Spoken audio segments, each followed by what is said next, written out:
साथियों, जैसा कि हम सब जानते हैं कि वर्ष 2022 वित्तीय वर्ष का आम बजट वर्ष 2022 का जो हमारा वित्तीय बजट है उसको पेश कर दिया गया है। हमारे देश की honourable finance minister Shrimati Nirmala Sitharaman ji ने माननीय प्रधानमंत्री नरेंद्र मोदी जी के नेतृत्व में इस बजट को संसद के अंदर पेश किया। और जैसा कि हम सब जानते हैं, पूरे देश भर में जितने भी हमारे अर्थशास्त्री हैं उन्होंने इस बजट की जबरदस्त प्रशंसा की है और ये कहा है कि ये भारत की अर्थतंत्र को, अर्थनीति को, हमारी इकोनॉमी को यह बजट बहुत मजबूती देगा।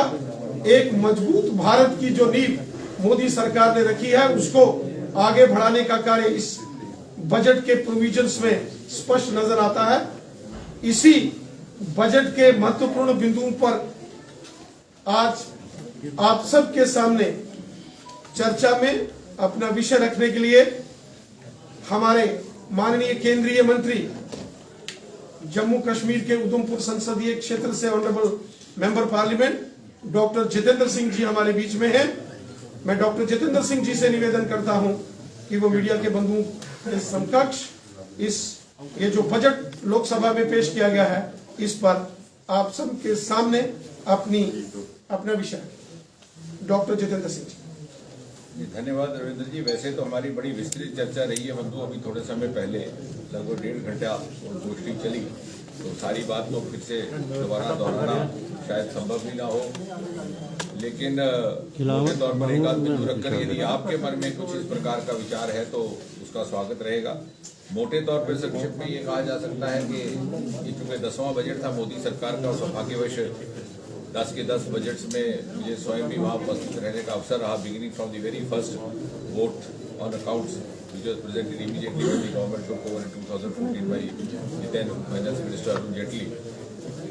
अगर आप इन सारे 10 के 10 बजट्स को देखेंगे एक श्रृंखलाबद्ध तरीके से तो आपको ध्यान में आएगा कि इसमें एक निरंतरता है, एक कंसिस्टेंसी है। And there is a consistency in approach, there is conviction in approach, there is also courage in approach. So I think broadly speaking these 3 C's are the constant determining factor in each of the successive budgets, and each successive budget has, under Prime Minister Modi, has led India forward towards assuming a global role।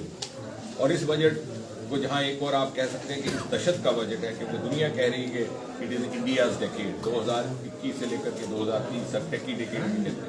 और साथ ही साथ ये quarter century का भी budget है, 2022 से लेकर के 2047 तक के कालखंड का। And when this decade ending in 2030 will place India in the front line, by 2047 India would have already assumed the front line role। और उसी दृष्टि से अर्थव्यवस्था का निर्माण, क्योंकि यदि हमें भौगोलिक भूमिका निभानी है तो हमें भौगोलिक मापदंडों पर भी उतरना होगा। और फ्यूचरिस्टिक बजट जब आप कहते हैं तो उसके मुख्य तौर पर 2 पहलुओं के, एक साइंस और टेक्नोलॉजी के साथ जुड़ा हुआ। अर्थव्यवस्था को आगे बढ़ाने के लिए कोई ऐसा सेक्टर नहीं है जहां इनोवेशन टेक्नोलॉजी की भूमिका ना रहती है। और दूसरी तरफ अनएक्सप्लोर्ड पोटेंशियल, अगर आप इसको विस्तार में पढ़ेंगे, मैं चाहूँगा कि इसका अध्ययन गहराई से किया जाए। चाहे फार्मिंग सेक्टर है, वहाँ केमिकल फ्री फार्मिंग की बात की गई, चाहे ड्रोन शक्ति है स्टार्टअप्स के लिए, सस्टेनेबल ड्राफ्ट स्टार्टअप्स की बात की जा रही है, और सड़कों के निर्माण में 25,000 किलोमीटर की सड़कें, कैपेक्स की वृद्धि कर दी गई है 7.2 लाख करोड़। और जहां तक अनएक्सप्लोर्ड पोटेंशियल्स का ताल्लुक है, अर्थ साइंस के विभाग को लगभग 2500 करोड़ की allocation, in addition to 4,000 crore which was already there in deep sea motion.